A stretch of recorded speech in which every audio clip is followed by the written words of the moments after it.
अत्याचाराच्या प्रयत्नाच्या घटनेनंतर नागरिक आक्रमक, परिसरातले नागरिक मोठ्या संख्येने झाले जमा. पर्वती ते नवी पेठपर्यंतच्या मार्गावर नागरिक उतरले.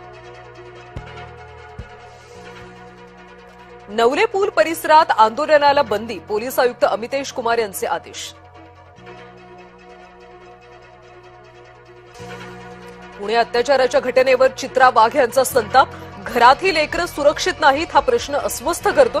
आपल्या लेकरांवर लक्ष ठेवा, पालकांना दिला सल्ला. आईस्क्रीमवाल्याकडून गतिमंद मुलीचा विनयभंग. मुळशी तालुक्यातला धक्कादायक प्रकार.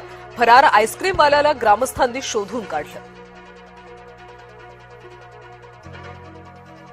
चाळीसगावमध्ये प्रेम प्रकरणातून तरुणीला ओढलं जाळ्यात. आक्षेपार्ह व्हिडिओ आणि फोटो काढले. ते सोशल मीडियावर व्हायरल करण्याची धमकी देत लाखो उकळले.